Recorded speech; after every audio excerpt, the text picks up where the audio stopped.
Es por todo aquello, la secreción tubular va a estar dado por el pasaje de solutos o de sustancias desde el capilar perivascular a los diferentes segmentos del túbulo. Aquí, como vemos, está en el túbulo proximal, tenemos en el túbulo distal y en el túbulo colector. Y la excreción de la orina está representada por la E. La excreción es ya la orina como tal, ¿no? Los procesos es secreción. Muy bien, entonces en secreción también vamos a tener los mecanismos de transporte que ya hemos mencionado. Transporte activo, que es con consumo de energía, y de esa forma se van a movilizar, se va a producir la secreción del capilar peritubular a la luz tubular del potasio, hidrogeniones, fosfatos, creatinina, uratos, glucuronidatos, bases orgánicas como la guanidina y los fármacos, ¿no? Todos los fármacos de excreción renal van a pasar a través de la secreción a nivel tubular. Y el transporte pasivo, que es el transporte que no usa energía, tenemos el amonio, el calcio, la urea y también algunos fármacos, ¿no? Muy bien, vamos avanzando. ¿Y qué tenemos? Eso ya hemos visto que es el proceso mediante el cual los desechos y sustancias en exceso que no fueron filtrados inicialmente hacia la cápsula de Bowman son eliminados de la sangre para su excreción por medio de la secreción tubular. Todos estos desechos pueden ser excretados activamente o pasivamente, la mayoría dentro del túbulo contorneado distal, como iones de potasio, hidrógeno y amoníaco. Drogas, algunas sustancias o sus metabolitos de los medicamentos. Ya hemos dicho de esto. Básicamente, como ustedes han visto, estamos hablando siempre de ion potasio e hidrógeno. Uno de los medicamentos que se elimina por medio de la secreción es la penicilina. Muy bien, en el túbulo proximal, vamos a ir viendo segmento por segmento, es un lugar muy importante. Ya vimos en reabsorción que era el más importante para la reabsorción de los solutos junto con el asa de Henle. En la secreción también va a tener importancia porque va a ser el lugar donde se van a eliminar los aniones o sustancias que pueden producir daño al organismo. Por decir, si hay intoxicación por etilenglicol, por salicilatos, por órganos fosforados, el lugar donde va a eliminarse por secreción es en el túbulo proximal. Pero ¿qué más se va a eliminar en el túbulo proximal? Como vemos acá, hacia este lado está la luz del túbulo, las células tubulares y el líquido intersticial o el capilar peritubular en este lado. ¿Qué es lo que más tenemos en el túbulo proximal? La secreción del ion hidrogenio. Como vemos aquí, con un contratransportador o una simporta sodio-hidrogenio. Ingresa un sodio de la luz tubular a la célula tubular y se elimina un hidrogenio. O sea, este es un simporta. ¿Qué más tenemos? Seguimos avanzando y en el túbulo distal y en el túbulo colector medular, ¿qué tenemos? Hacia este lado otra vez la luz tubular y hacia este lado el líquido intersticial renal que va al capilar peritubular. Vamos a tener en este caso que por acción de aldosterona que va a influir sobre la bomba de sodio-potasio ATPasa, vamos a tener lo siguiente. Vamos a tener la reabsorción del sodio, como ven acá ustedes, y la secreción de potasio para ser eliminado en la orina. Todo mediado por aldosterona. Y a la vez también va a producirse esta acción de aldosterona, un pasaje pasivo del cloro, desde la célula tubular hacia el capilar peritubular. Y ustedes acá ven en resumen en esta gráfica cómo es todo lo que se va a reabsorber y lo que se va a eliminar. Y acá también ven que esto es lo que pasa en el túbulo colector medular. Hay eliminación del hidrogenio, ¿no? Entonces tenemos en esta figura también la acción de algunos diuréticos. Por decir, los diuréticos ahorradores de potasio, que son los antagonistas de la aldosterona, como la espironolactona y la eplerenona, van a bloquear a este nivel. Entonces, ¿qué voy a tener? No se va a reabsorber el sodio y tampoco voy a eliminar el potasio. Esa es la idea, eso hace este diurético, antagonista de aldosterona, que actúa sobre la aldosterona como tal. Por otro lado, tengo otros diuréticos que van a actuar en este túbulo distal también, y como son los bloqueadores de los canales de sodio, que actúan en la parte externa, aquí en la luz tubular, como la amiloride y el triamtereno. Entonces, en este caso, ellos no van a tener problemas mucho con la secreción de potasio. En cambio, los antagonistas de la aldosterona sí. Muy bien, entonces como estamos hablando tanto del potasio, vamos a empezar con potasio. Entonces empezaremos diciendo, y ya lo hemos dicho, que el potasio es el principal catión intracelular, y el potasio corporal total está alrededor de 3.000 a 4.000 miliequivalentes. Si la persona está entre 50 y 55, más o menos es 50 a 55 miliequivalentes por kilo, ¿no? Si es 60 kilos es 3.000, si es 80 kilos es 4.000, ¿no? Si pensamos que es 50 miliequivalentes por kilo. De todo este potasio, como ya hemos dicho también, el 98% está dentro de la célula, solo el 2% está en el extracelular, ¿no? La ingestión diaria con nuestros alimentos es alrededor de 50 a 200 miliequivalentes por día. La homeostasis del potasio depende de la excreción renal. ¿Por qué? Porque, como ustedes sabrán, eliminamos potasio tanto por la vía renal, que es la principal, y un 15% por la vía gastrointestinal, ¿no? La redistribución de potasio entre el intracelular y el extracelular es la primera línea de defensa frente a cambios en la concentración del potasio en el extracelular. Siempre se va a tratar de mover entre ambos compartimentos, como vemos acá, ¿no? Este es un ejemplo que pasa cuando ingerimos 100 miliequivalentes por día, qué es lo que va a pasar, y vamos a ver cómo es que se elimina la mayor parte, como ven ustedes acá, 92 miliequivalentes en la orina y 8 miliequivalentes en las heces. Por lo tanto, el balance del potasio es 0, 100 entraron, 100 se eliminaron, como ven ahí. La concentración normal de potasio es entre 3.5 y 5 miliequivalentes por litro. Un promedio que se usa es 4 miliequivalentes.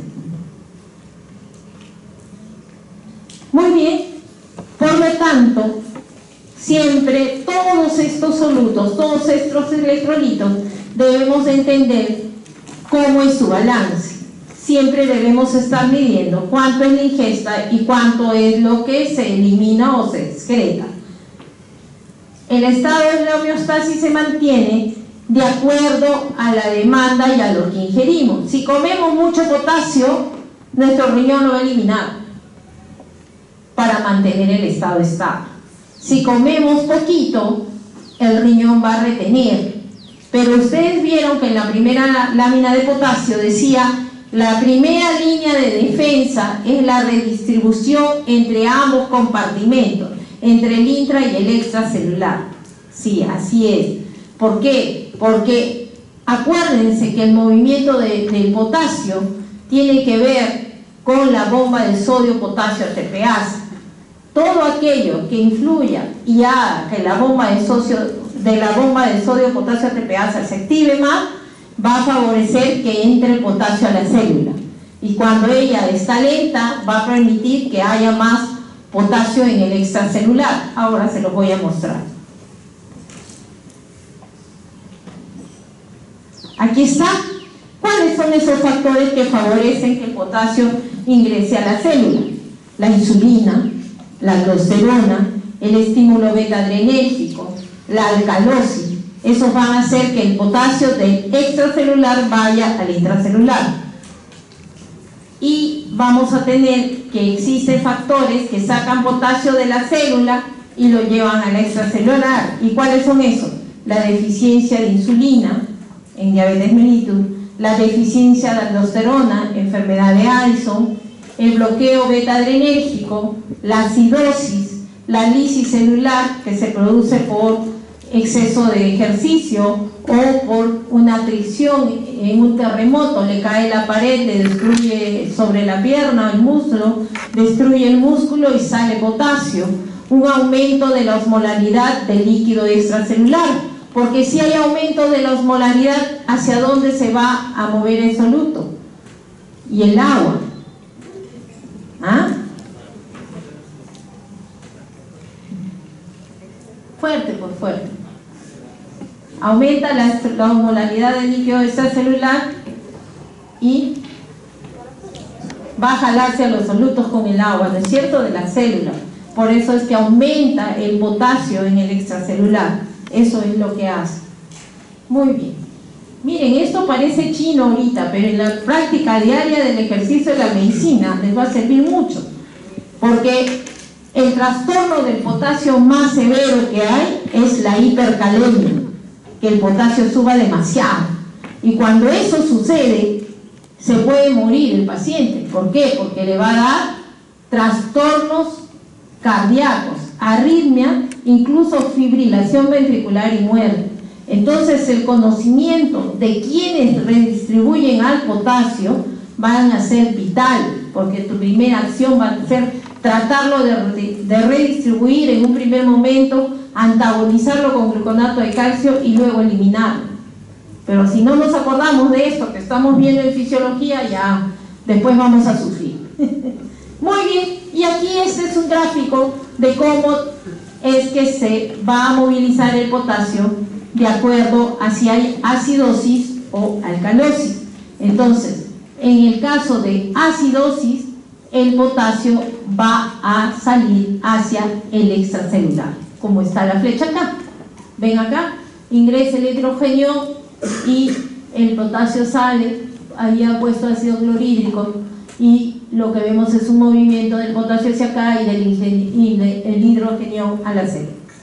Y en el caso de la alcalosis es al revés, ¿no? Que vamos a tener que el potasio ingresa a la célula y el hidrógeno sale para tratar de neutralizar ese exceso de bicarbonato que hay para regresar al estado estable. ¿Qué más tenemos? Aquí tenemos un resumen de lo que hemos dicho. Tenemos entonces, esa es la célula. Los que ingresan, todos los factores que favorecen ingresan potasio del extra al intra, insulina, beta-agonistas, la alcalosis, los antagonistas alfa. Permiten la salida del potasio de la célula al extracelular, acidosis, hiperglicemia, los beta-bloqueadores, el ejercicio y el aumento en la osmolaridad. Eso es lo que acabamos de decir. Ahora vamos rapidito a mirar qué pasa en cada segmento del túbulo. Y en el túbulo proximal tenemos hacia este lado la luz tubular y a este lado el líquido peritubular o el capilar peritubular. Miren ustedes, el potasio, según como sean las necesidades y bajo la acción de la bomba de sodio-potasio ATPasa, va a poderse mover en ambos sentidos, o se reabsorbe o se secreta a través de este canal, ¿no? Y también va a haber un pasaje de potasio desde la luz tubular hacia el capilar peritubular en forma pasiva o transcelular por la energía que se genera o la gradiente electroquímica generada por la bomba de sodio-potasio ATPasa. ¿Qué otra cosa tenemos? Que una vez que el potasio está dentro de la célula, para que pase al capilar peritubular lo hace a través de la bomba, que lo que hace es reabsorbe 3 potasios, o sea, en el caso de la bomba de sodio-potasio hace 3 sodios hacia la luz peritubular y potasio secreta 2 potasios, ¿no? ¿Qué cosa vamos a ver también? Existe un cotransportador para la reabsorción del potasio, que es el cotransportador cloropotasio. que es el que vimos en la primera figura, ¿se acuerdan? Ya, ese también en forma conjunta van a pasar, ¿no? Es más o menos como se mueve en el túbulo proximal. ¿Qué pasa en el asa de Henle? ¿Se acuerdan? En el asa de Henle dijimos que había un transportador sodio-potasio 2-cloro, que era un cotransportador. Todos ingresaban de la luz tubular hacia la célula tubular. Y aquí está, miren, todos potasios, sodio y potasio. Sodio, potasio, 2-cloro. Pero también existe una sin porta o un contratransportador de sodio-hidrogenio. Ingresa sodio y sale hidrogenio. Una vez que están dentro de la célula,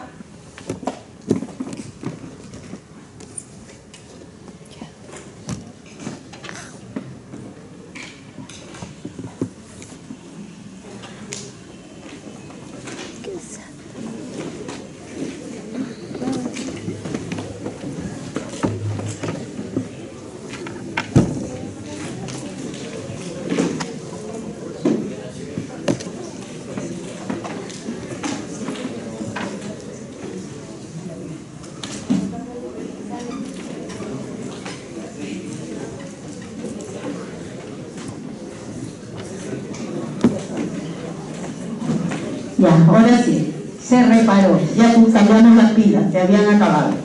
Ya. En el asa de Henle entonces estábamos diciendo que ya vimos cómo ingresó el potasio desde la luz tubular a la célula, y ahora vamos a ver cómo va a pasar al capilar peritubular.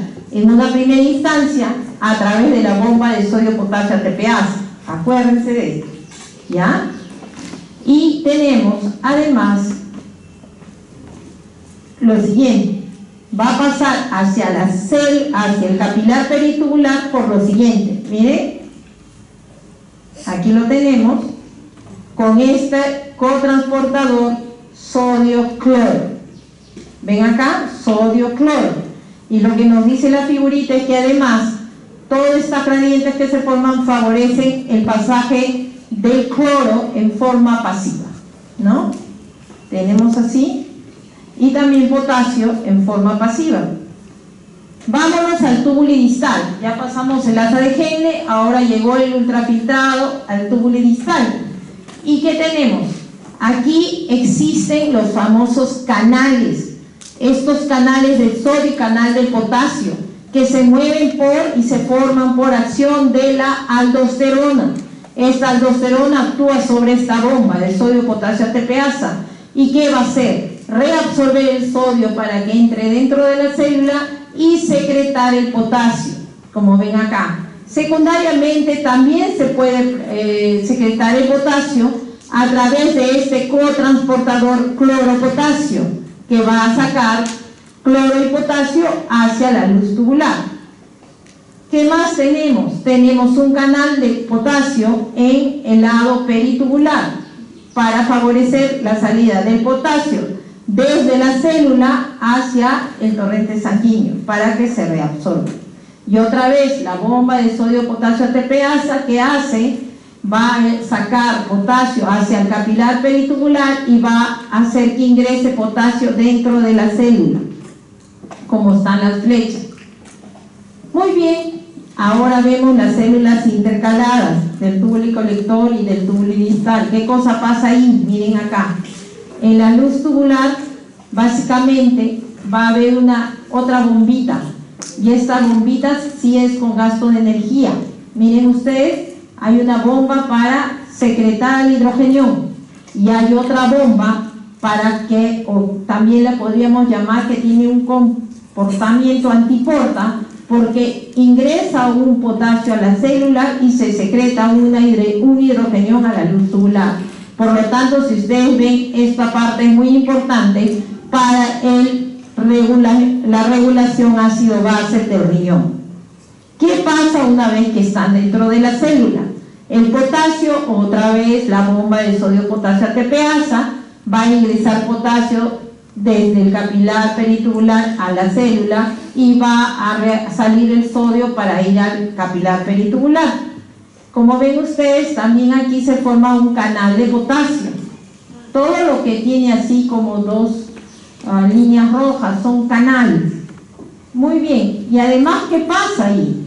A este nivel de la membrana vasolateral, también conocida así porque está en relación con el capilar peritubular, se va a producir el intercambio de aniones. En este caso va a pasar bicarbonato de la célula al capilar peritubular y de la célula hacia y de la extracelular al capilar, del extracelular a la célula tubular, cloro. Los dos son aniones, cargas negativas. Y por otro lado, el cloro puede moverse a la inversa, pasar desde la célula al capilar peritubular a través de este canal, que también se forma. Y aquí tenemos otra vez lo mismo. ¿Qué pasa con el potasio? Miren, se puede reabsorber en el túbulo contorneado proximal. ¿Y qué va a pasar en el túbulo, en el asa de Henle? En el asa de Henle, como ustedes vieron, se puede mover a través de la bomba de sodio-potasio 2 cloros. ¿Y qué pasa más en el distal? Miren, en el distal puede haber un pasaje de reabsorción o de secreción, ¿no? Secreción y reabsorción. Puede haber cualquiera de los dos. En el túbulo colector cortical es secreción neta dentro del túbulo. Miren, secreción neta. Aquí hay un poco, acá también, pero más hay reabsorción. Este túbulo colector cortical es el que está haciendo la mayor parte de la secreción del potasio. Y esto es un poquito lo mismo, graficado a lo largo de todo el túbulo, pero ¿desde dónde? Miren, desde la rama ascendente gruesa de Henle, que hemos hablado de este famoso cotransportador, sodio-potasio 2 cloros. Y luego en el túbulo distal, a través de los canales, que son de sodio, de cloro y de potasio, ¿se acuerdan? Y aquí tenemos igual, otra vez ese canal, pero que aquí es el canal de el cotransportador potasio-cloro, que también lo vimos. Igual sigue funcionando aquí bajo acción de aldosterona. Lo que vemos que según el tipo de célula, en la intercalada puede ser intercambio de hidrogenión con potasio, en un sistema sin porta o cotransporte. Y luego en el túbulo colector tenemos algo parecido, que puede salir, se reabsorbe el potasio y se secreta el hidrogenión a la luz tubular. Y también tenemos que se reabsorbe el sodio y se secreta el potasio, como hemos visto en la figura anterior, en el colector para ser eliminado en la orina. Ahí lo revisan y está. Resumiendo, el túbulo proximal reabsorbe el 70-85% del potasio filtrado. En la membrana vasolateral del asa de Henle, que está con el capilar peritubular, se va a reabsorber el potasio por medio del cotransportador sodio-potasio 2 cloro, como ya lo hemos visto. En el distal se va a movilizar el potasio por medio de la aldosterona. Por acción de la aldosterona se va a intercambiar un sodio por un potasio, o sea, se reabsorbe un sodio y se secreta un potasio. Y en el túbulo colector, la eliminación de potasio se estimula por el aporte de sodio, el volumen, y ¿qué va a hacer? Se va a mover a través de una simporta donde ingresa o se secreta potasio y se absorbe hidrogeniones, o al revés, depende de la necesidad. Depende del estado ácido-base que tenga el paciente. Ahora, ¿cómo saber si el riñón retiene o excreta bien el potasio? Tenemos varias formas. Aquí les traigo un ejemplo. Paciente A, potasio sérico 2 milimoles o 2 miliequivalentes por litro. ¿Por qué? Porque el potasio también tiene valencia 1. Y tenemos que el potasio en la orina es 20 milimoles por litro. El volumen de orina es 150 mililitros en 6 horas, o sea, que ha eliminado más o menos 12 milimoles por litro en un día. ¿Por qué? Porque el volumen de orina es 150 y lo que estamos diciendo es 20 milimoles por litro en 1000, ¿no? Y si ha orinado 150 en 6 horas, quiere decir que en el día va a orinar 600, nada más. ¿No es cierto? Porque el día tiene 24 horas. 6 por 4, 24. O sea, 150 por 4, 600 mililitros. Ese es el paciente A. El paciente B, mire, tiene potasio sérico igual, 2 milimoles por litro. Potasio en orina, 20 milimoles por litro. Pero el volumen de orina es 750 mililitros en 6 horas. Por lo tanto, 750 por 4, ¿no es cierto? Para que sean 24, que será 3000 cc. Y entonces, teniendo, miren, la misma concentración de potasio sérico y el mismo potasio urinario, los dos tienen 20. ¿Qué cambió? El volumen de la orina. Entonces, el volumen de la orina es un factor muy importante cuando vamos a ver si el riñón está manejando bien o mal el potasio. ¿No es cierto? Porque basta que orina, una persona elimina potasio. Entonces será diferente. Mientras este orinó 600 mililitros, solamente excretó 12 milimol por día. Y en este caso, que orinó 3000, eliminó 60 milimol por día. O sea, el volumen tiene que ver. Entonces dice, cuando la caliuresis o la eliminación de potasio en la orina es adecuada, primero se debe valorar la excreción y no la concentración urinaria de potasio. Porque vimos que los dos ejemplos eran el mismo, 20 milimoles por litro. Pero no, tenemos que ver cuánto se excretó. Y eso ya es en relación con el volumen de orina. Acuérdense de eso. Ahora, la excreción adecuada debe ser menor a 15 miliequivalentes por día si es que el paciente está con hipocalemia o hipopotasemia. Y en caso de hipercalemia debe ser mayor a la ingesta. Por decir, si ingirió 80, debo tener 100, pues, porque tiene que regresar al estado estable, a la homeostasis. Y el riñón sano va a poder ser capaz de eliminar lo que tiene de más. Si esta eliminación de potasio en la orina es la adecuada, entonces hay que mirar si es que el paciente tiene un problema de causas extrarrenales para perder potasio. Porque en nuestros dos ejemplos tenía potasio bajo, tenía hipocalemia, ¿cierto?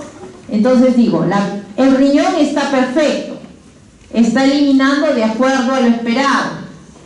Entonces el problema de la pérdida de potasio no es renal. Entonces ahí tengo que ir a mirar qué causas extrarrenales tenemos. ¿Se acuerdan que les he dicho que la vía de eliminación del potasio, aparte de la renal, es la gastrointestinal? Entonces iremos a mirar si está con deposiciones líquidas, diarrea, y más si son tipo coleriforme. Las hipocalemias más severas las hemos visto en la época del cólera. Acuérdense que el Perú tuvo la epidemia del cólera en los años 94, 95. No, 90 y 91. Me estoy equivocando. Entonces, existe una manera de mirar mejor al potasio, que es la gradiente transtubular de potasio. ¿Qué quiere decir eso? Lo que va a medir es cómo está la osmolaridad plasmática y cómo está la osmolaridad urinaria y cómo está la concentración de potasio plasmático y la concentración de potasio urinario. Entonces, la gradiente transtubular de potasio es esa fórmula: potasio en la orina por la osmolaridad sérica, dividido entre el potasio sérico por la osmolaridad urinaria. Lo normal es de 4 a 14%. En hipocalemia es menor de 2% si la pérdida es extrarrenal y mayor de 4 si la pérdida es renal. Te está diciendo que hay un exceso de aldosterona. En el caso contrario, en la hipercalemia es menor de 6, se elimina poco, entonces es que le falta aldosterona. Si es que excreta más de 10, eso quiere decir que es la respuesta normal, porque lo que pasa es si tienes hipercalemia, lo que debe hacer el riñón es botarlo para llegar otra vez al estado estable. Entonces, la medida de la secreción distal del potasio nos indica al corregir de acuerdo con la osmolaridad urinaria si el trastorno del potasio está en relación o no con la aldosterona. Básicamente, esta gradiente transtubular de potasio nos hace mirar para ver si es un trastorno de aldosterona. En el caso de que falte aldosterona, allí tendríamos que usar un corticoide fluorado, ¿no?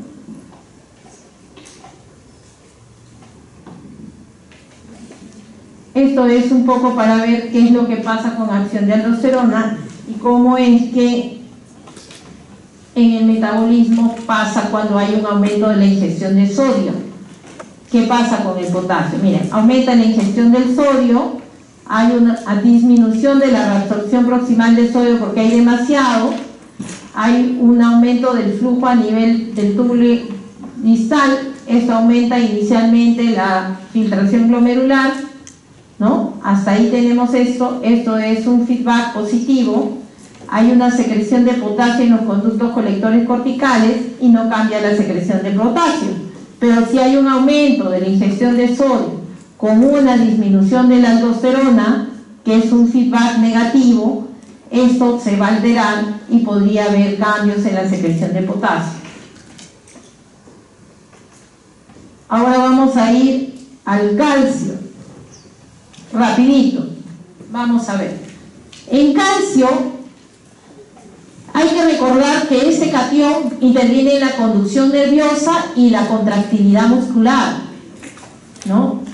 Tiene que ver también con el mecanismo de secreción y acción de diversas hormonas y enzimas citosólicas. Tiene que ver en la permeabilidad de las membranas, ¿se acuerdan? Si hay calcio, que sí hay en la arteriola aferente y no tiene la eferente, lo que vimos, que tiene mayor capacidad para la contractilidad, para aumentar la resistencia, porque tiene calcio. Esas células tienen calcio. Las que no tienen calcio no tienen esa capacidad para la contracción, ¿no? Y también tiene que ver el calcio con el proceso de coagulación de la sangre y la mineralización del hueso. El calcio es un catión que tiene valencia 2. Es un divalente, se llama. ¿Por qué? Porque puede unirse con dos elementos a la vez. Por lo tanto, en el caso del calcio, los miliequivalentes no serán igual que los milimoles. Por eso se los pongo y ahí lo tienen ustedes. El calcio iónico, ese es el valor del calcio iónico, que es de 2.4 miliequivalentes o 1.12 a 1.32 milimoles por litro, es el calcio iónico. El siguiente valor es del calcio total en miligramos por decilitro. El calcio total es 8.5 a 10.5 miligramos por decilitro. Este catión es regulado por la paratormona, ¿no? La paratormona regula la concentración plasmática del calcio por tres efectos. Estimula la resorción ósea. ¿Qué quiere decir eso? La resorción ósea es que el calcio va a salir del hueso. Eso es resorción ósea. Después se estimula la activación de la vitamina D, que va a ir, ¿qué cosa hace la vitamina D? Actúa a nivel del intestino. Y en el intestino va a favorecer la reabsorción del calcio. La paratormona también aumenta directamente la reabsorción del calcio en el túbulo renal, directamente. Entonces, la paratormona regula el equilibrio, la homeostasis del calcio, si se dan cuenta. Es capaz de decir, me falta calcio, oye, vitamina D, anda, corre al intestino y reabsorbe más. Y también le dice al túbulo renal, oye, nos falta calcio, reabsorbe calcio. ¿Está bien? Y también dice, oye, no, ya tengo mucho calcio. Entonces, activa la resorción ósea, salte calcio, vete al torrente y vete en la orina, ya, sal de acá del hueso. Porque de donde saca todo es del hueso. Finalmente, la reabsorción del túbulo renal o del intestino es para que finalmente acabe también formando parte del hueso. Entonces, aquí un poquito de atención para que entiendan cómo es la distribución del calcio en el organismo. Miren ustedes, la mayor parte del calcio, el 99%, está en el hueso. hay un 1% que está fuera del hueso y va a distribuirse entre el intracelular y el extracelular. ¿Cómo va a ser eso? Miren, en el intracelular tenemos el 0.6% de ese 1%, y en el extracelular tenemos de 0.1 a 0.2, como ven ahí. Y de ese calcio que está en el extracelular, ¿qué vamos a tener? Vamos a tener que es iónico, miren acá, o sea, en su forma libre, que no está unida a ningún complejo, por lo tanto, ese calcio iónico es el responsable de la sintomatología que presente un paciente con trastornos del calcio, el calcio libre. Los otros porcentajes están unidos a complejos, miren, complejos 10% y el 40% unido a proteína. Por lo tanto, cuando mido calcio sérico total, estoy midiendo todo esto. Y si tengo proteína baja, debo corregir, porque miren cuánto. ¿Eso qué quiere decir? Que lo que se supone que tenía que estar unida a la albúmina no lo está, y por lo tanto está libre y debe estar acá, como calcio libre. Por lo tanto puede producir sintomatología que no vemos, porque estamos midiendo todo el bloque junto. Por eso es que se tiene que corregir. Ahí tienen los valores, eso les va a quedar para que lo tengan ustedes y más o menos lo revisen. Pero lo que quiero es que entiendan cómo está distribuido. ¿Qué otra cosa tenemos que ver en el calcio? El balance, pues. Entra con la comidita, como todo, ¿no? La ingesta diaria más o menos es 1000 miligramos, como ven ahí, va a ir al intestino, que es donde se produce la reabsorción. Como ven ustedes, hay una reabsorción de 400 miligramos y una secreción de 200 miligramos.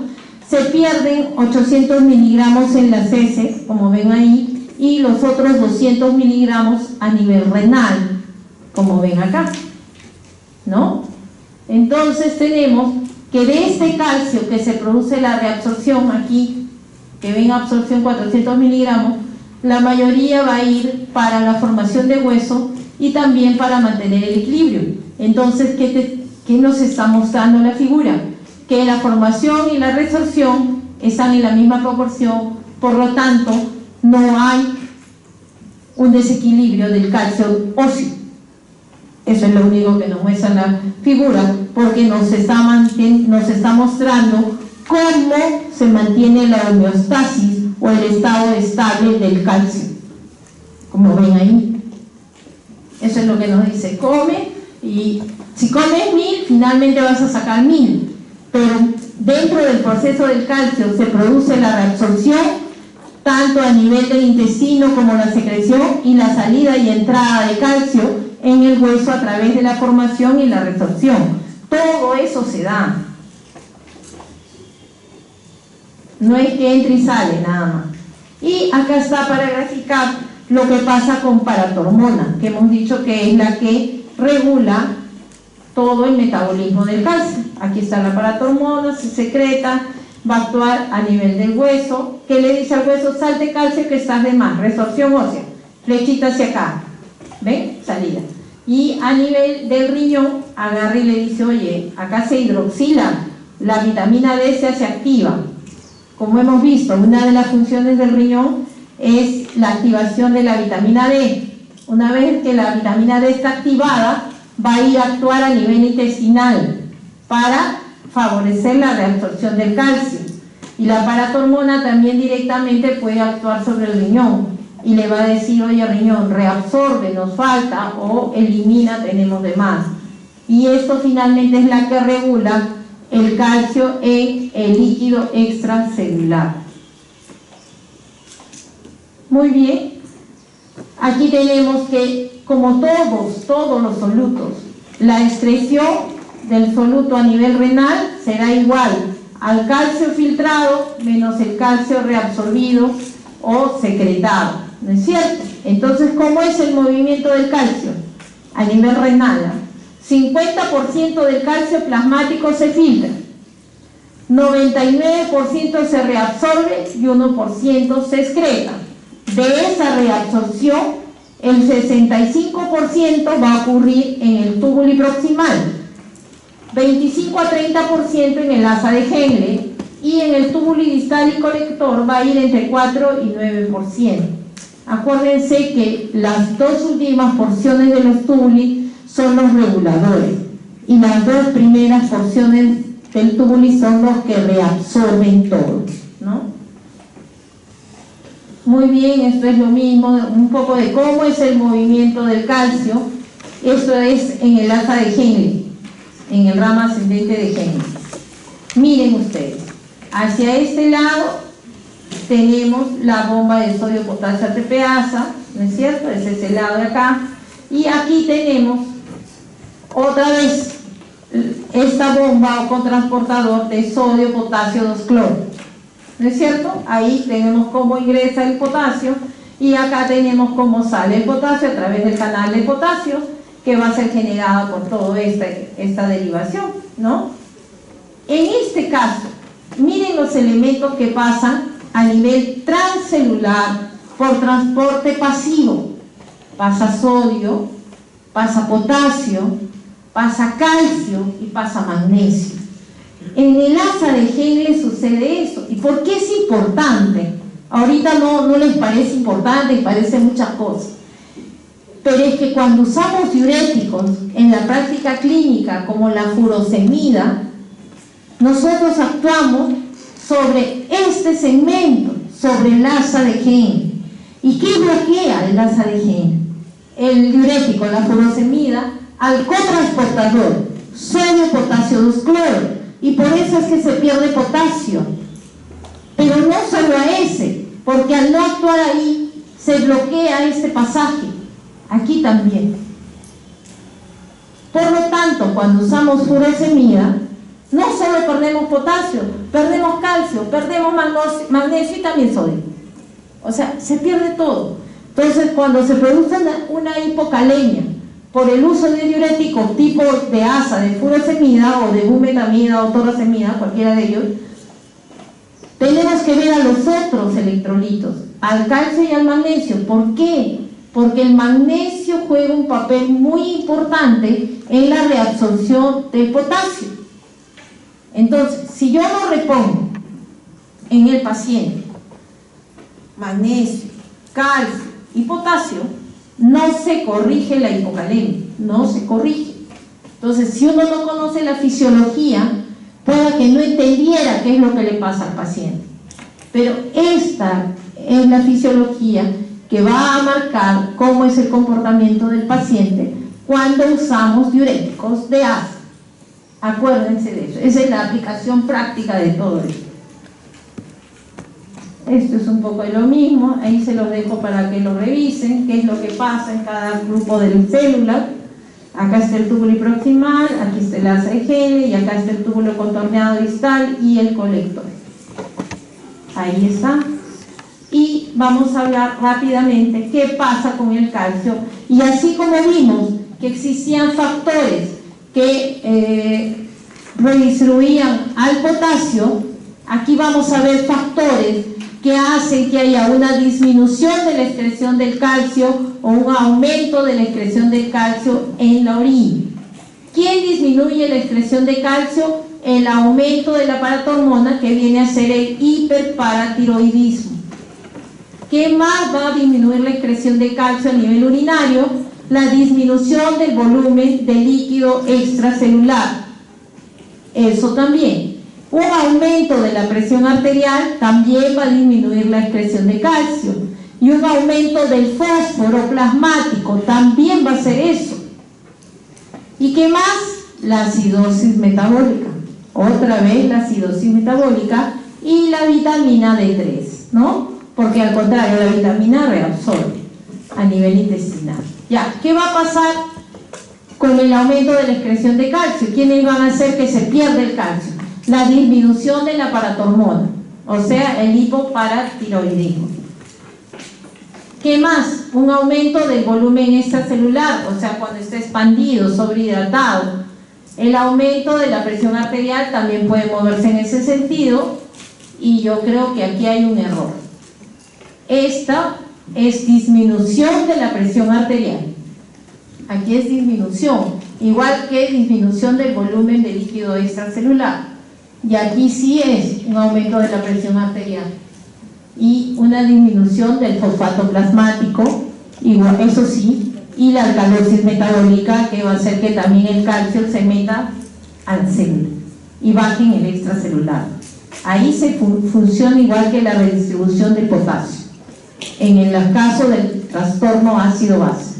Ahí hay que cambiar, cambien en su lámina, es disminución de la presión arterial para el caso de la disminución de la expresión del calcio.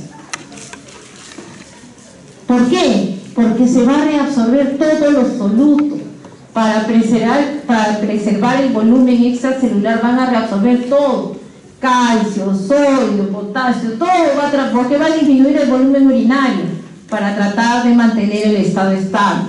Y eso solo se presenta si la presión arterial cae, no cuando la presión arterial aumenta.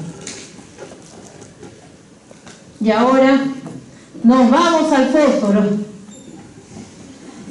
¿Cuál es la virtud del fósforo? El fósforo va a estar formando parte de los fosfolípidos que conforman el ácido ribonucleico y el desoxirribonucleico, y también de los enlaces de alta energía de las moléculas como adenosintrifosfato o la glutamil transpeptidasa, ¿no? Y segundos mensajeros como el AMP cíclico, el GMP cíclico, cualquiera de ellos. Y ustedes van a ver, eso ya es a nivel más molecular, ya es a otro nivel su funcionamiento en la célula, ¿no? Su mayor depósito del fósforo, igual que el calcio, es en el hueso. Está en el hueso, acuérdense, ¿dónde está? Está en el hueso, ¿no? Y es el mineral más abundante del hueso. El hueso es fosfato de calcio.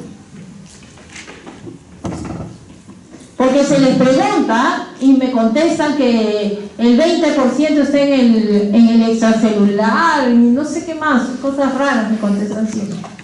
Y no es así. Ustedes se ríen. Cuando llegan al internado, a los que voten conmigo les voy a volver a preguntar, a ver si se acuerdan.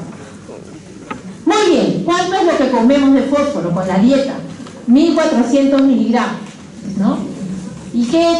Aquí está otra vez el balance. ¿Qué va a pasar? Igualito. Miren, a nivel intestinal se va a producir la reabsorción de 1100 miligramos, pero a la vez también va a haber una secreción de lo que puede ser la formación, o sea, la reabsorción y la resorción ósea, que siempre es en equilibrio, como ven ahí, y vamos a tener una pérdida a nivel de las heces de 500 miligramos.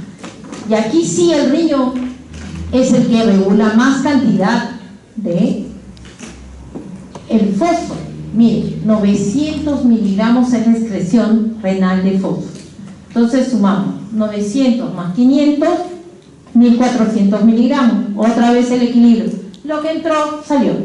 Pero a la vez hubo todo este movimiento a nivel interno, ¿no? Eso sí se dio.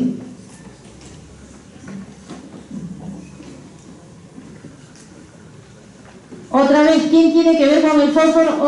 Otra vez la paratormona. La paratormona regula ambos, al calcio y al fósforo. Y como ven ustedes ahí tenemos a la paratormona que viene y otra vez actúa a nivel del intestino, miren, a nivel intestinal para la absorción y a nivel del hueso para la resorción. Por eso habla de las fosfatoninas, ¿no? Que van a tener que actuar, y también actúa sobre el riñón. ¿Cómo? Miren, actúa sobre el riñón cuando hidroxila la vitamina D, que a su vez va a ir a hacer feedback positivo para favorecer también la absorción intestinal del fósforo, como ven ahí. ¿Ven?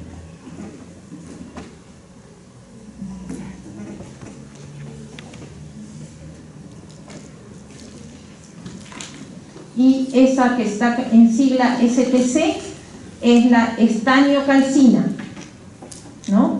Que incrementa el fósforo a nivel del líquido extracelular. Probablemente en respuesta, dice, a la depresión del fósforo. Lo que pasa es que tienen que mantenerse en estabilidad, en estado estable. homeostasis. Y todo juega para regularse, ¿no? Entonces, ¿qué tenemos? El transporte máximo de fosfato es 0.1 milimol por minuto, cuando la concentración aumenta a más de 0.8 milimol por litro. ¿Qué pasa en el riñón? ¿Cómo se reabsorbe?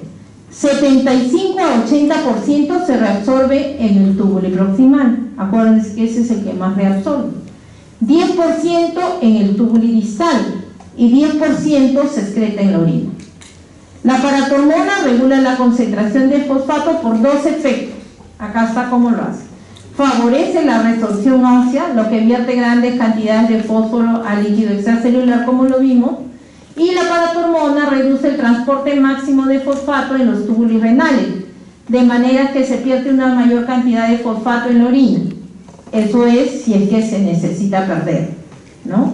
Pero sí vimos, ¿se acuerdan? Vimos que la mayor eliminación de fosfato era renal, ¿no? En el ejemplo eran 900 miligramos. Ay Dios, bueno, magnesio. Pero es que todos son juntos, si ustedes se dan cuenta, el fósforo, magnesio, calcio, van amarraditos con potasio. Ahí está. Este es un cofactor que va a estar presente en numerosas reacciones enzimáticas, entre ellas aquellas en las que participa también el adenosín trifosfato y en los procesos de replicación, transcripción y traducción de la información genética a nivel biomolecular. Ahí es donde actúa. Más de la mitad del magnesio se almacena en los huesos también. Ya van 3, ¿ah? Acuérdense, cuando le diga cuáles son los iones que forman el hueso, ustedes me van a decir. Lo restante está a nivel intracelular, un grupo, y menos del 1% está en el extracelular. Miren, la concentración es 1.8 miliequivalentes por litro y más de la mitad, otra vez, está unida a proteína. El magnesio ionizado o libre es 0.8 miliequivalentes por litro. ¿Qué pasa con esto a nivel renal? Aquí ya hemos resumido en una lámina todo ya.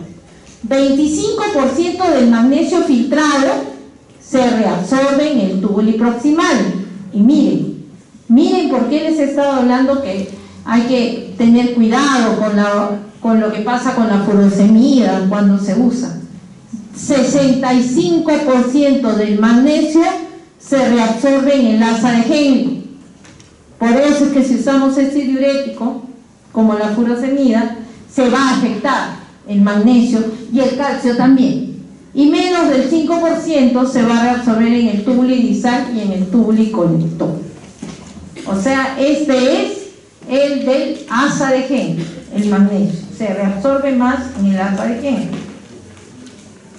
Y aquí está, la ingesta diaria más o menos es alrededor de 300 miligramos.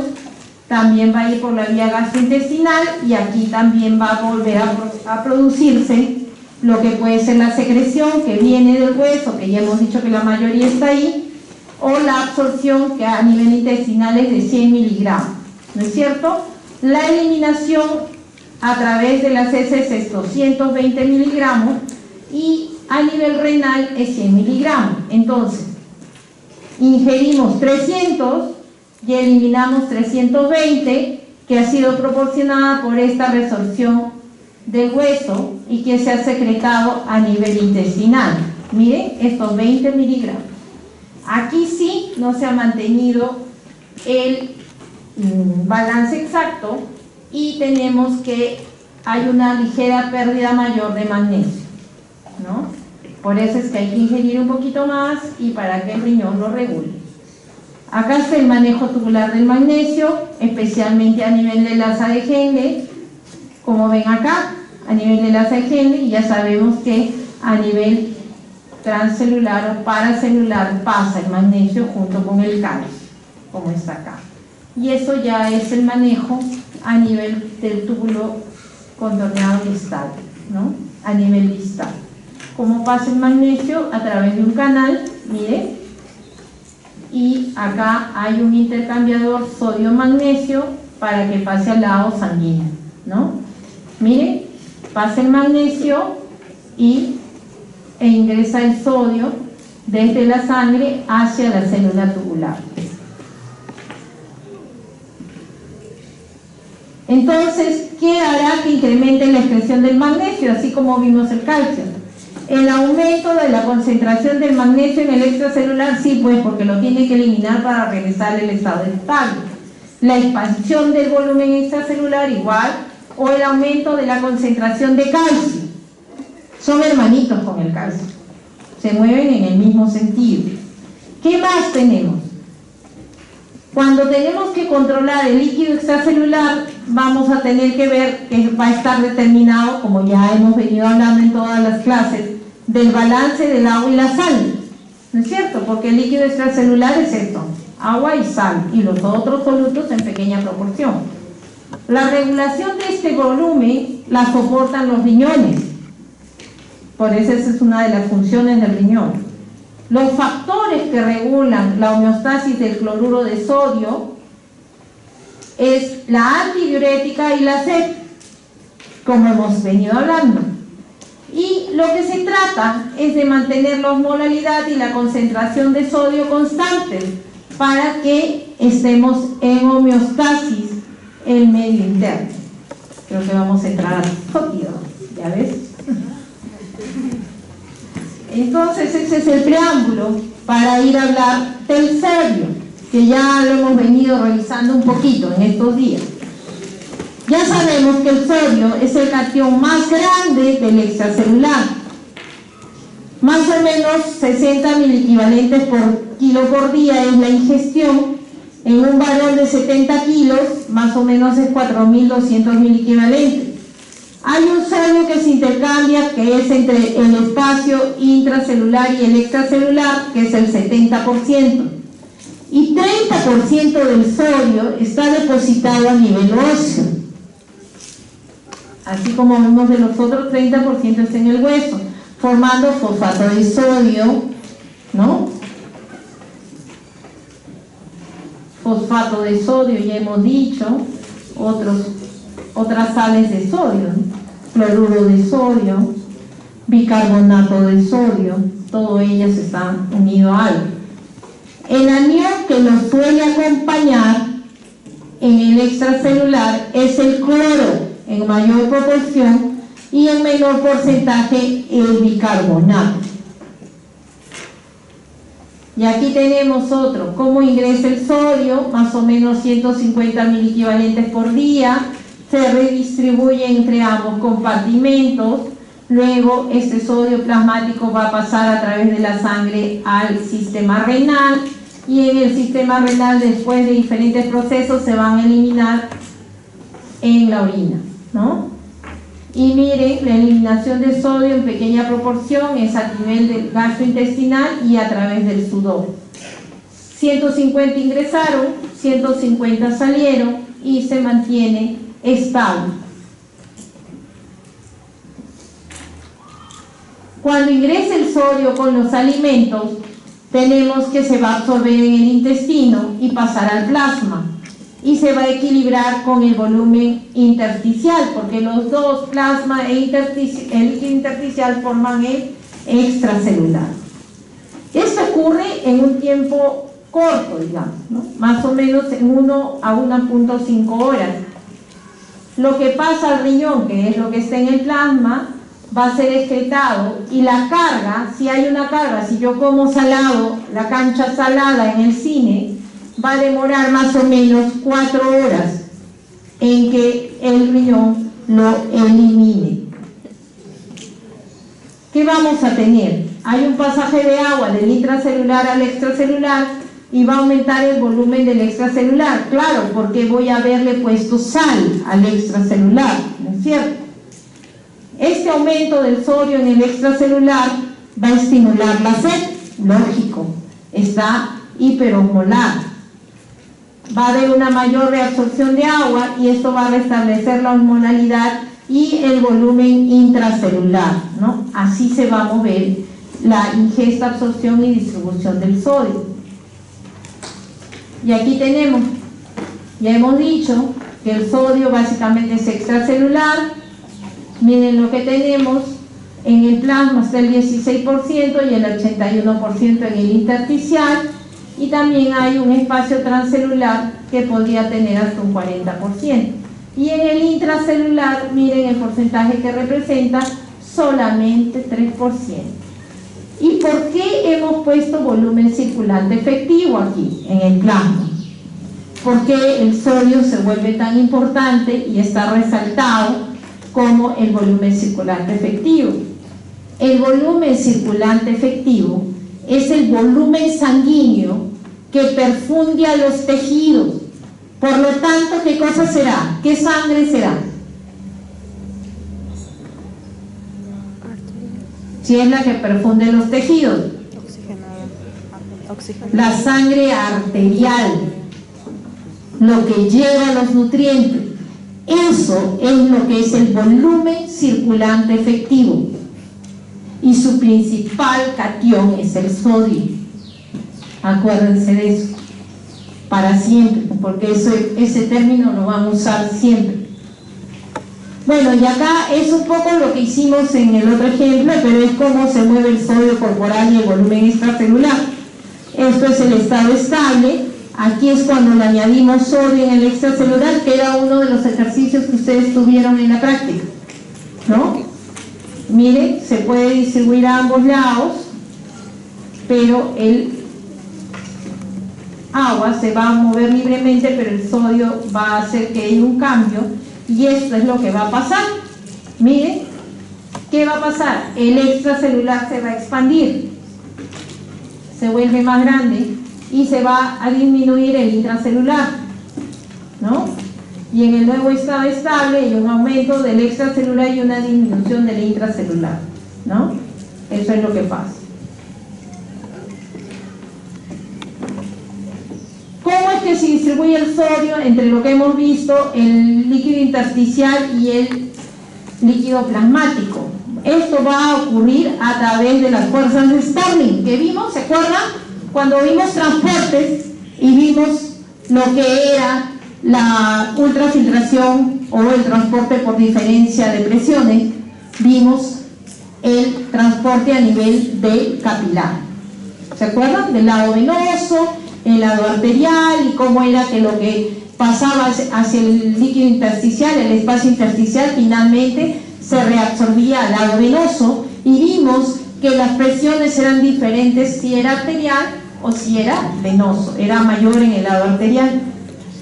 Entonces, eso ya lo recordamos, y aquí tenemos cómo es el manejo del sodio, ¿no?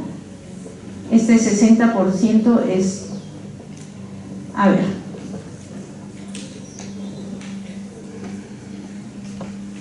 otra vez, ya, bueno, ya. Lo que pasa es que el sodio va a ser reabsorbido en su mayoría a nivel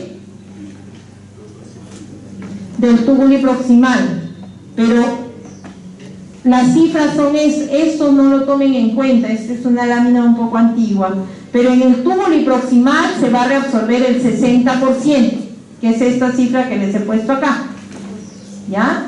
En el asa de Henle, en todo el asa de Henle, el 25%, ¿ya? Un 5% en el túbulo distal, y el resto va a ser reabsorbido a nivel del colector, ¿no? Así que sumamos 60 y 25, 85 y 5, 90, o sea, un 10%, en un 9% sería manejado en el colector. ¿Por qué? Porque el 1% se va a eliminar en la orina, ¿no? Y ahí está el 100%. Esa lámina vamos a sacar. Y otra vez, ¿cómo es? La excreción urinaria de sodio será igual a la filtración glomerular menos la reabsorción tubular, ¿no es cierto? Eso es lo que va a ser la excreción de sodio. Entonces, el sodio es más importante y esta parte, ¿por qué? Porque va a tener que ver mucho con la presión arterial y el manejo del agua. Los trastornos del sodio se van a expresar clínicamente en alteraciones del agua, acuérdense. Entonces, ¿qué tenemos? Que hay un efecto de este sodio sobre la presión arterial, sobre la excreción del sodio y el agua. Entonces, el sodio tiene que ver con lo que es la retroalimentación entre los riñones y el sistema circulatorio. Existe un término que pueden buscarlo en el Guide o en el Barton Road que se llama natriuresis por presión. ¿Qué significa eso? Es una diuresis por presión. Cuando hay un aumento en la ingestión de líquido con sodio, o sea, tomo cosas saladas, por encima del nivel de diuresis, provoca una acumulación temporal de agua, de líquido, porque no puede eliminarlo todo de golpe.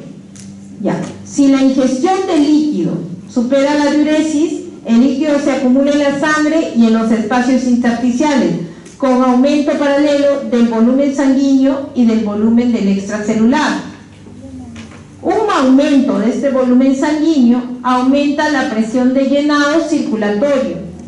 Este incremento va a dar un incremento en la presión media de llenado circulatoria y este va a elevar el gradiente de presión para el retorno venoso. Miren toda la secuencia.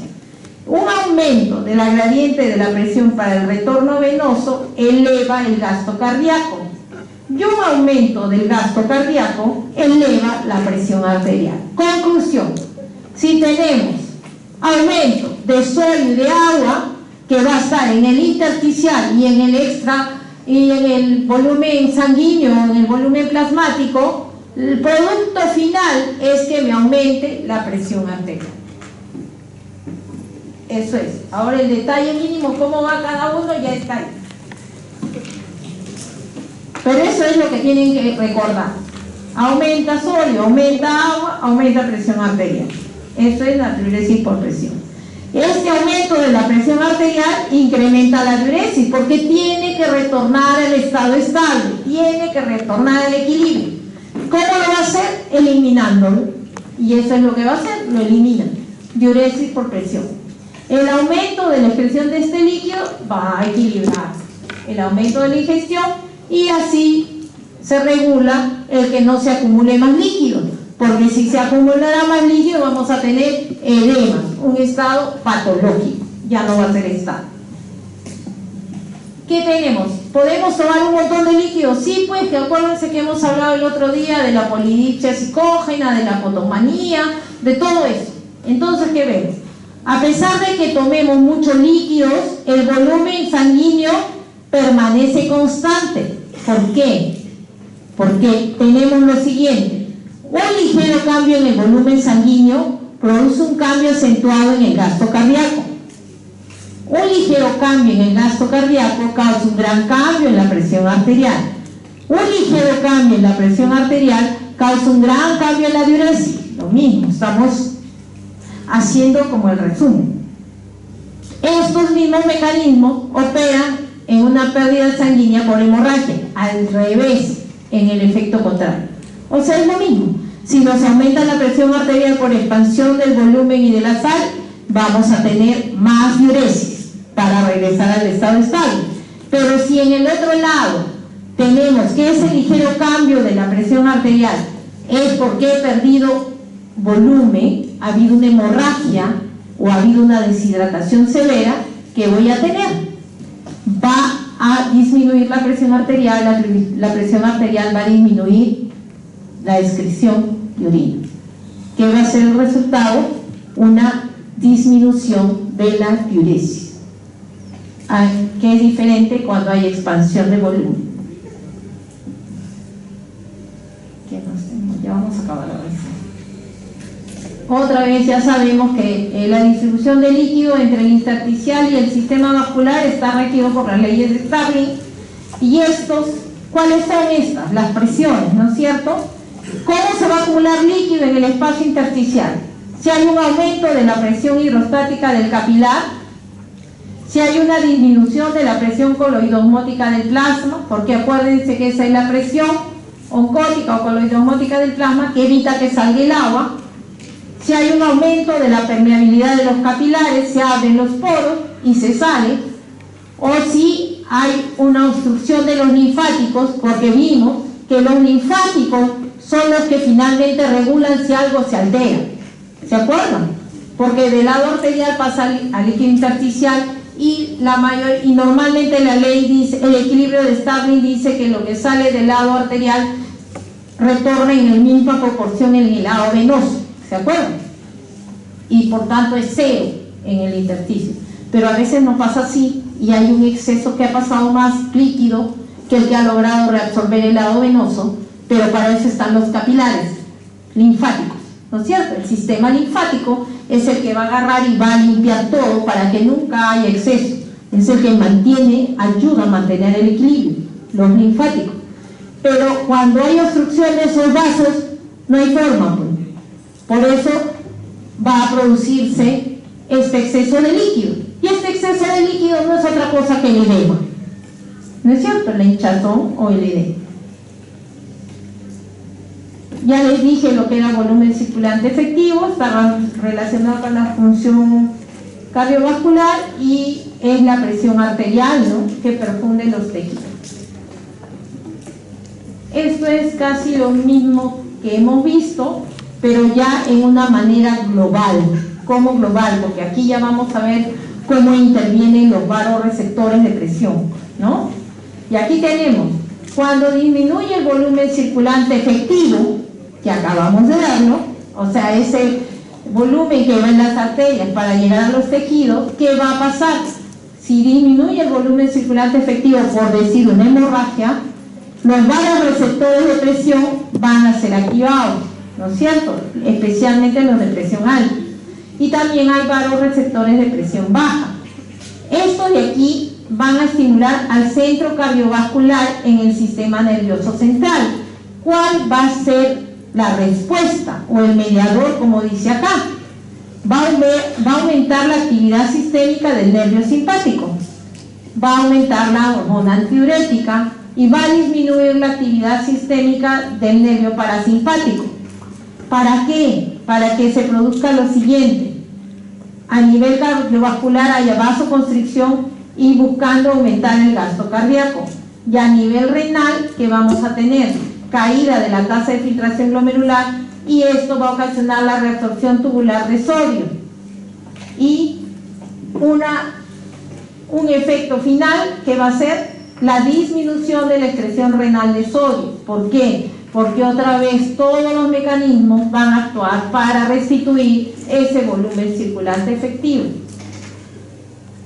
Y aquí está la ubicación de los vasoreceptores, para que recuerden. Están en el seno carotidio, los de presión alta están en el seno carotidio, en el arco aórtico y en el aparato yuxtaglomerular, acuérdense. Y los de presión baja están en la aurícula. Aquí tenemos cómo actúan los de presión baja, los vasoreceptores de presión baja.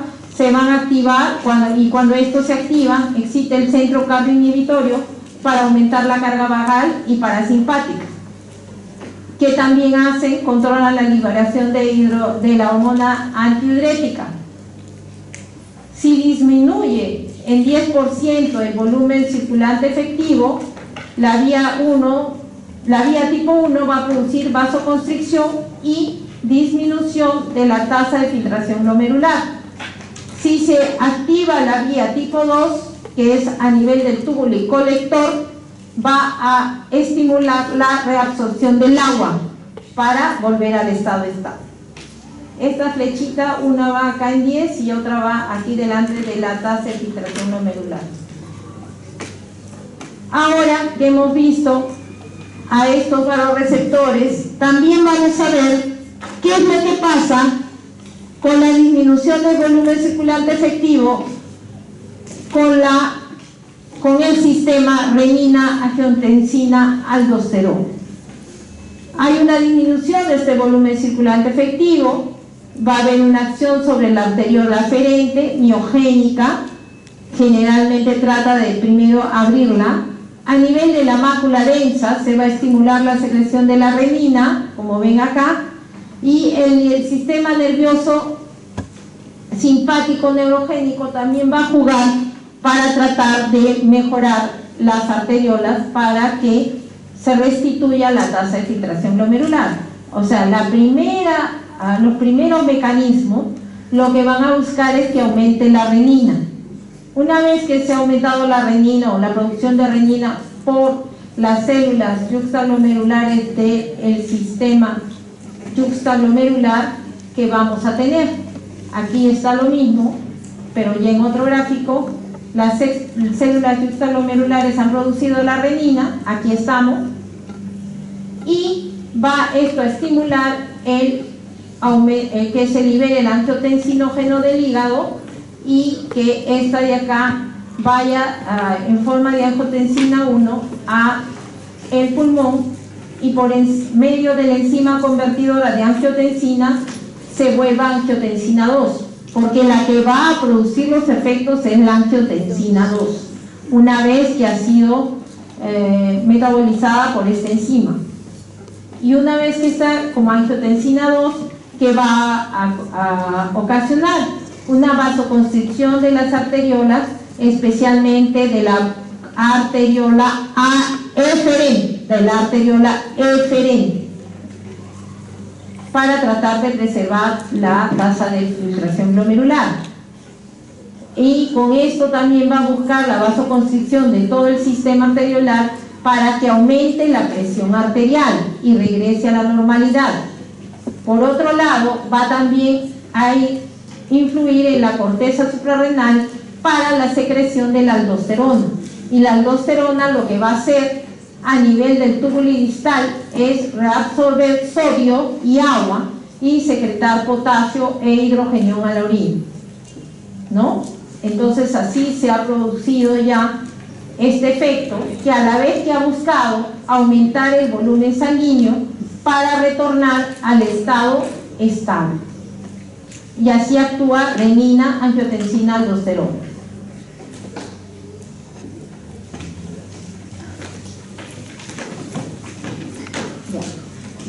Aquí una mención especial para aldosterona, que aumenta la reabsorción tubular de sodio, agua y secreción de potasio, y cuando se secreta en forma excesiva, la mayor reabsorción de sodio y la menor excreción de sodio por los riñones es transitoria.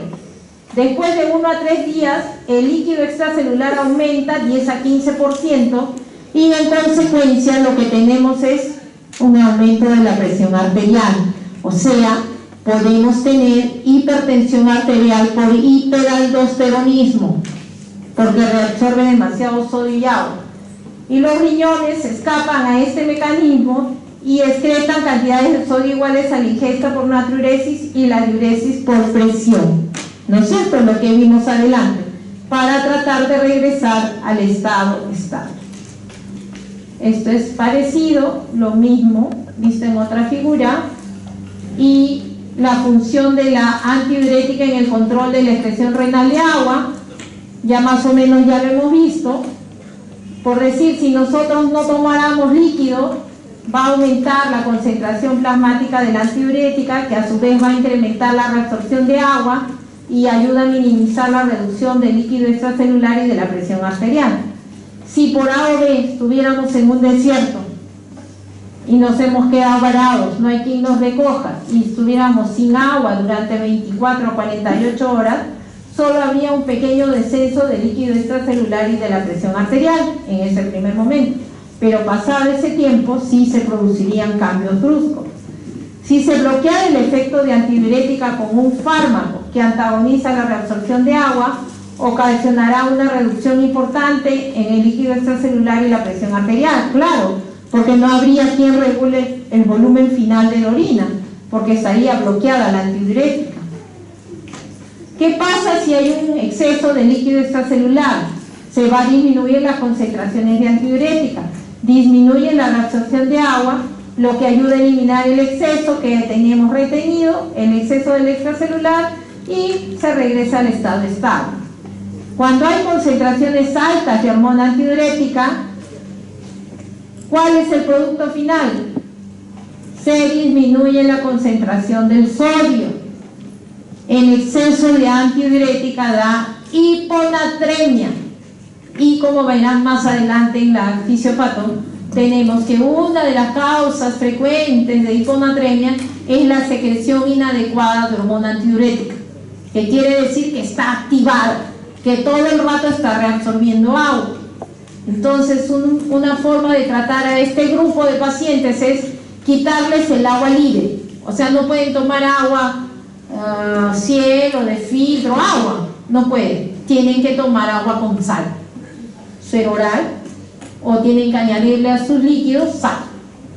Porque si toman agua libre, se retiene y se diluye el sodio. Y pueden hasta convulsionar solo por eso. Solo por eso. Ya acabamos. Ahora sí ya acabamos. Ese es el efecto contrario. Cuando estamos llenos de agua, hay un aumento del volumen circulante efectivo, hay un aumento de la presión auricular, y esto va a hacer que se libere el óxido nítrico, o no, el péptido atrial natriurético. El péptido atrial natriurético, que va a tener un efecto cardiovascular de vasodilatación, a nivel endocrino, disminución de la renina, la aldosterona y la antidiurética, y a nivel renal, un aumento de la tasa de filtración glomerular y una disminución de la reabsorción tubular de sodio, y finalmente el producto es un aumento de la excreción renal de sodio con agua para restituir el estado estable. Esto es un poco de lo que ya hablamos, ¿se acuerdan? La excreción obligatoria de agua depende de la cantidad de solutos que deben ser eliminados, ¿no es cierto? Para eliminar 800 milimoles se necesitarán 670 mililitros por día para la orina. Si elimino 500 milimoles, necesitaremos solo 417 mililitros por minuto por día. Por esto, en los casos de diabetes insípida, que quiere decir que no hay antidiurética, porque se ha bloqueado a nivel central, en esos casos, y especialmente en la causa nefrogénica, es conveniente reducir la sal y las proteínas de la dieta. ¿Para qué? Para disminuir la osmolalidad, ¿no? Para disminuir la osmolalidad y no hacer que haya más pérdida de agua de la que va a ocasionarse porque no es antidiurética funcionando. Y ahí eso ya no lo vamos a hacer. Ahí se los dejo, porque es lo mismo, repetitivo, para que se vuelva a hacer lo mismo. Todos los mecanismos juegan para restituir el estado estable. Muy bien. Es demasiado, así que no vamos a hacer